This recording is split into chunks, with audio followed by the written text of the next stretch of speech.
We received information in December of skeletal remains found off of Highway 111 in a wooded area. Charges are filed in a missing woman's cold case in Madison County. An East St. Louis family is finally getting some answers. I don't think you never can get over something like that. It's been hectic.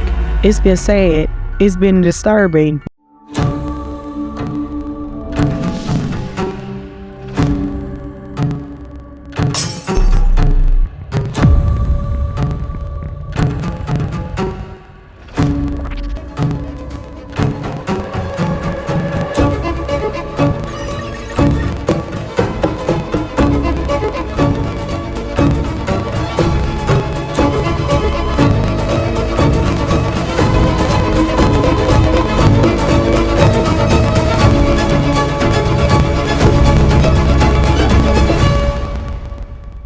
Welcome to Ferocity TV. My name is Grace, and you are tuning in to Echoes in the Cold Case Chronicles. The echoes of justice often linger in silence, waiting for the right moment to break through.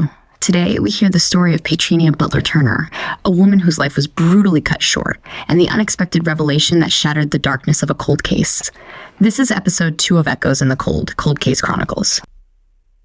Trina Butler-Turner was last seen getting into a red pickup truck on January 17, 2013, and for 10 years she's been listed as missing. Her sudden disappearance sent shockwaves through her community. Trina Butler-Turner, known as Trina, was a woman from Edwardsville, Illinois, and a resident of East St. Louis, whose life held promise and dreams, now forever sealed in the memory of those who loved her. Born in 1973, Trina was 40 years old when she vanished without a trace in 2013.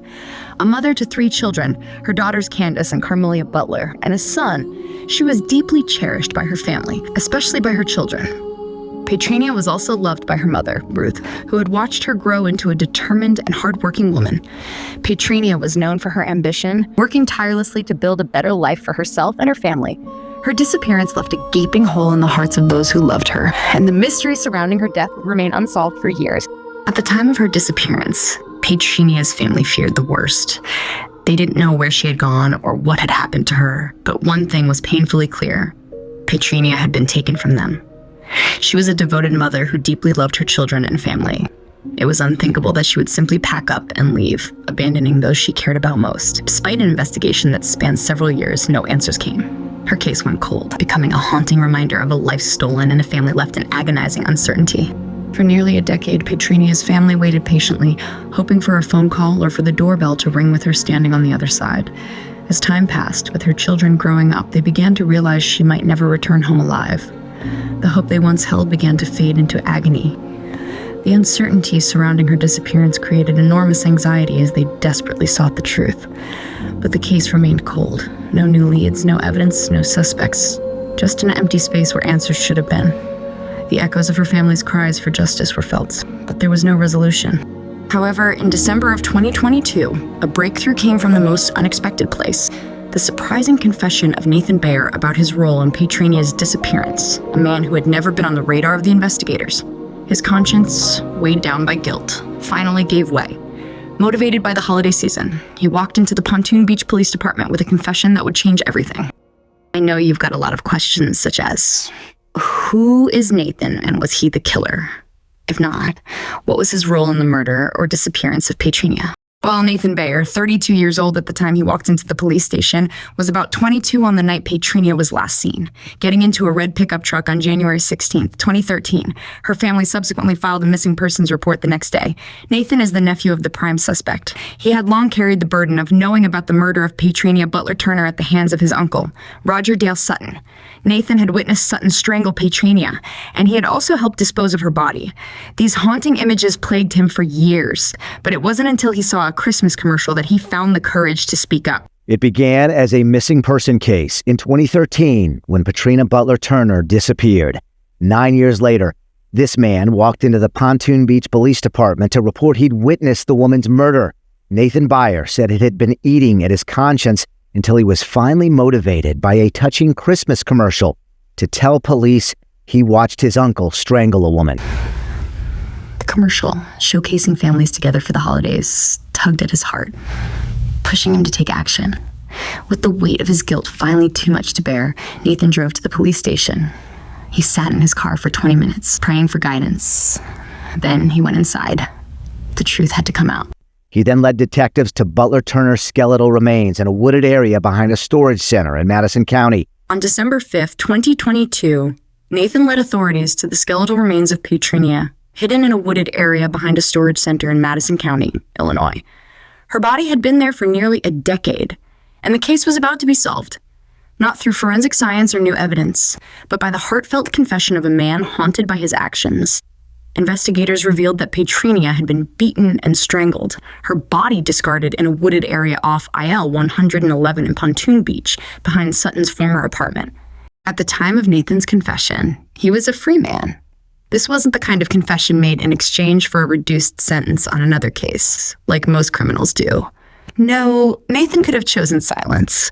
He could have taken his secret to the grave, but he didn't because he couldn't. The echoes of Trina's cries and the anguish of her family yearning for justice were too much to bear. Those echoes drove him to the police station to unburden his soul and to confess. We received information in December of skeletal remains found off of Highway 111 in a wooded area. With the assistance of Madison County detectives, our detectives, Madison County State's Attorney's Office, Coroner's Office, Illinois State Police, we're able to identify the human remains. DNA samples were extracted and sent for testing, and 2 days later, the results confirmed that the remains belonged to Trina Butler-Turner. The mother of 3 children and grandmother to 4, Trina Butler-Turner's remains were identified by a forensic anthropologist, and the results of DNA tests that linked the remains to family members of Butler-Turner. Today, my office charged Roger Dale Sutton Jr., 55, with the first-degree murder of Trina and concealing her body. Roger Sutton's criminal history painted a chilling picture of a man with a violent past. Prior to the murder of Trina Butler-Turner, Sutton had been involved in numerous criminal activities, including assault and drug-related offenses. His history of violent behavior was well known, but it wasn't until his nephew's confession that the full extent of his actions was revealed. The case, presented by the Pontoon Beach Police Department, was the subject of a press conference at the Pontoon Beach Village Hall on Thursday, February 2nd, 2023. Trina Butler-Turner was a daughter, a mother, said Madison County State's Attorney Tom Hayne. She was last seen 10 years ago when her family reported her missing. But today, we can now say that, due to extraordinary police work, we have found Trina's body, he continued. Hayne noted that the victim's mother, Ruth, and one of her daughters were present at the press conference. We want to tell them we are so sorry for their loss, Hayne said. 10 years is an incredibly long time. We did not forget Trina. You did not forget Trina. And we will fight for justice for Trina. It's been hectic. It's been sad. It's been disturbing. My daughter was 6 months. She don't even know her grandmother. It was sad. And I just want justice, and I want this person to never get out of jail ever.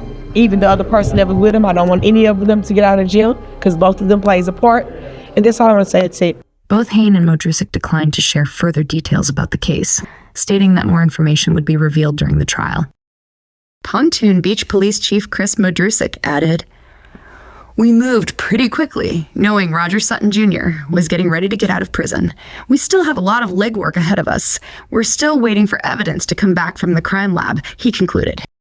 A view echoed by Madison County State's Attorney Tom Hayne. Sutton is actually incarcerated currently in Illinois State Prison on an unrelated charge, and his parole date is less than 2 weeks from today. Authorities say Roger D. Sutton Jr., formerly of Pontoon Beach, is serving a sentence at Centralia Correctional Center. His nephew, 32-year-old Nathan Berre of Alton, is charged with concealment of a homicide for allegedly providing assistance in concealing the woman's body in the wooded area.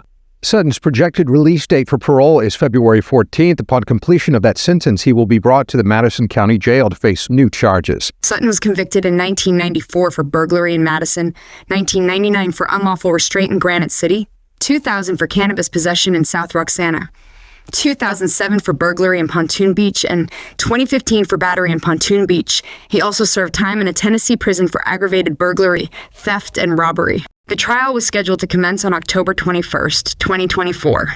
Leading up to the trial, Sutton maintained his innocence, insisting he had no involvement in Trina Butler-Turner's death.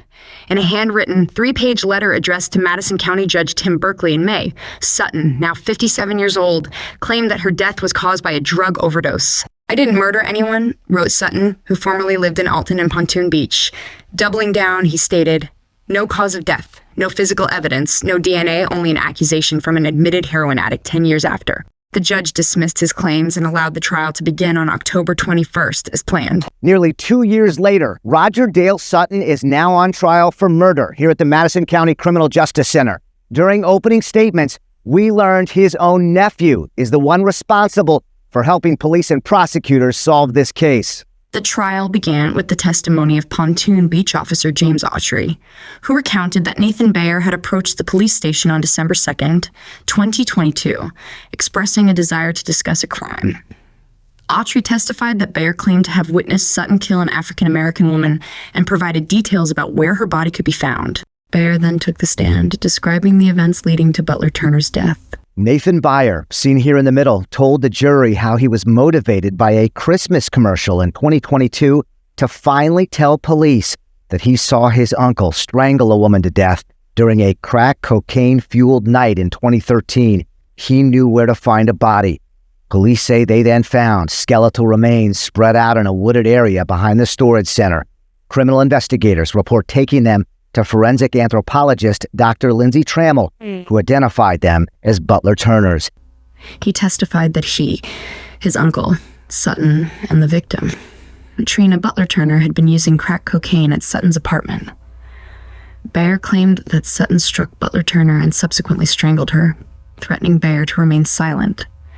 He also detailed how they moved Butler-Turner's body to a wooded area and eventually pawned her jewelry. The victim's family was prohibited by the courts from speaking publicly during this trial, as they may be required to testify. That's Butler-Turner's 2 daughters on the right. They remained stoic during the emotional testimony from murder witness Berre, who testified he remembered the victim on the phone before she was killed, saying, quote, "Mama loves you." "I replay that moment over and over again, and I hate myself for freezing," the nephew testified. Byers is out on bond, charged with felony concealing a homicidal death. The prosecution continued with testimony from Madison County Sheriff Detective Jason Thatcher, who confirmed that Berre had led investigators to the location of the remains, including a human skull.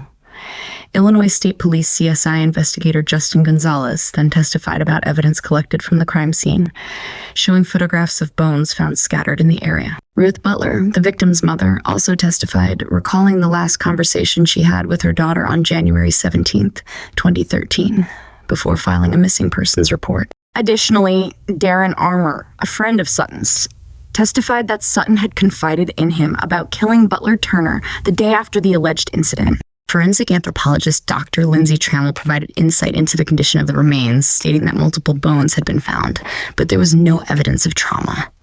The defense questioned whether any signs of her being punched were found, and Dr. Trammell confirmed that there were none. Sutton did not take the stand to testify in his defense, but his defense team argued that Trina Butler-Turner had overdosed, and Sutton panicked, disposing of her body. Sutton's defense attorney says he agrees with almost all of the state's evidence except for one key allegation, that of murder. Sutton's defense attorney is arguing that no one really knows how Butler-Turner died and that she could have died from a drug overdose. The cold case murder trial will continue here all week. Assistant State's Attorney Lauren Maracle, chief of the Violent Crimes Unit at the state's attorney's office, refuted the defense's claim that Trina Butler-Turner died from an overdose and that Roger Sutton Jr. panicked and hid her body. Instead, she argued that the true motive was to conceal the manner of her death. "He discarded her like a piece of trash," Maracle stated emphatically. On October 24th, 2024, both the prosecution and defense teams rested their cases. The prosecution was led by Lauren Miracle and Mike Stewart, while the defense was represented by Mary Copeland and Jack Doherty. The jury deliberated for about 3 hours before finding Roger Dale Sutton guilty of first-degree murder and concealment of a homicidal death. The jury concluded that Sutton had fatally beaten and strangled Trina Butler-Turner. It was clear that the jurors found Nathan Berre's testimony convincing but did not believe Sutton's claim that her death was an overdose. Also, the testimony of Sutton's friend, Darren Armour, well, I guess we should call him a former friend now, didn't do him any favors either. Commending Nathan for coming forward, albeit 10 years later, Madison County State's Attorney Tom Hayne stated that it's always preferable for police to be notified immediately when a crime has occurred. He followed by saying, "But as this case shows, it's never too late to do the right thing. It's never too late to help bring justice and closure to a grieving family," Hayne said. "With this verdict, I pray that the family and loved ones of Trina can finally begin to heal." He concluded. After the verdict today, Butler-Turner's children said they are thankful for justice. We got the justice for you, Mama. The long wait is over, and we've been representing for you, and we love you, and just thank God for the good people and everything. I found myself crying just all the time in corner because I feel like we wasn't getting help. But right now, I just feel like I just got over that hump. Sutton could spend the rest of his life in prison. A sentencing date has not been set. Berre is also facing felony charges related to the case, and those charges are still pending. After the jury's verdict, Roger Sutton Jr. made an 11th-hour push, desperately attempting to have the case thrown out. First Lord 4's Russell Kinsaw is live at 5 from Edwardsville with new details in this case. Russell? Yeah, 57-year-old Roger Sutton tried a last-ditch effort to try to stay out of prison by sending the judge this 7-page handwritten letter maintaining he's innocent and that there was evidence that was ignored and that he demanded a new trial. On December 12, 2024, Petrinia's daughter, Carmelia, spoke out at sentencing, expressing her heartbreak. I really appreciate him for speaking up, but I also feel on the other hand that I wish I would have seen her, you know. But in the casket, he should have said something a little earlier. The echoes of a mother's love and a daughter's loss resonated deeply. At sentencing Thursday, Madison County Assistant Prosecutor Lauren Markle said, quote, "He killed her for her jewelry with his bare hands for the profit from the jewelry and just for the sport of it." While Petrinia's family found some closure in the conviction, it didn't erase the pain of losing her, especially in such a senseless way. Sutton quietly apologized for hiding the body but maintained his innocence in the murder. So in court, Sutton apologized for what he called his selfish act, but he was only referring to disposing of the body. He maintained he was innocent of the murder. The judge, unimpressed by his claim, responded sharply, telling Sutton, "You had 10 years to tell police about the body. You had 10 years to put the family to rest. The victim's body would still be buried in the woods if your nephew hadn't come to police." Sutton was sentenced to 35 years in prison, and he will be 92 years old at the time of his release. His actions had caused irreparable pain, and though he would face punishment, it was clear to everyone in the courtroom that no sentence could fully restore what had been lost. Nathan Berre is still facing charges for concealing a homicidal death, but it's clear that without him, this case would never have been solved. His decision to go to the police with a confession, lead them to the body, and testify during the trial played a crucial role in securing Sutton's conviction. Given his cooperation, it's likely that a deal will be worked out, potentially sparing him prison time, perhaps probation, since his actions ultimately brought justice and closure to Trina Butler-Turner's family. After the sentencing, Petrinia's children and family openly expressed the deep emotional toll the tragedy had taken on them. The loss of Trina Butler-Turner is a heartbreak that no amount of justice could ever fully heal.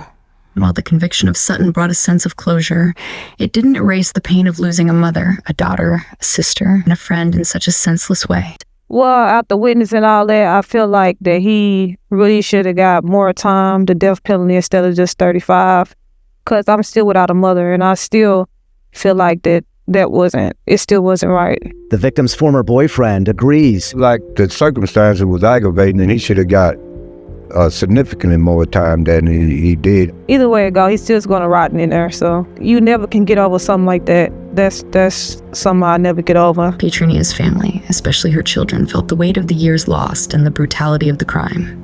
Though they now have justice, there remains a yearning for a sentence that reflects the magnitude of her suffering. 5 years of Sutton's sentence is for concealment of his victim's body. I'm glad they got it resolved. It kind of bring closure to the circumstance.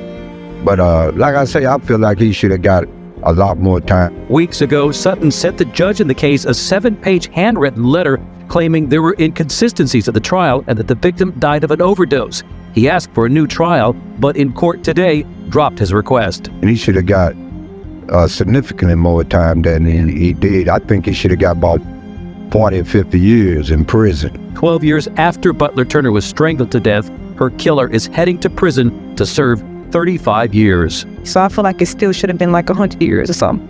But it's my mother. You know, I'm still without her right now. The pain will never truly fade, they said, but we hope this will ensure he faces the consequences of his actions, no matter how long it took to bring him to justice.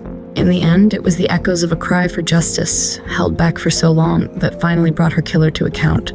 A nephew, burdened with guilt, did what others couldn't, offering his testimony to bring the truth to light. The cold case is closed, but the story of Petrania will live on in the hearts of those who loved her.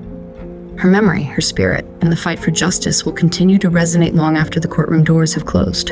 Be sure to check out episode 1 of Echoes in the Cold, Cold Case Chronicles for the 50-year-old cold case of Mary Schlaze that was recently solved. That is, if you haven't already. Thank you for tuning in. Don't forget to like, comment, share, and subscribe so you don't miss out on future episodes. Stay tuned for more riveting stories.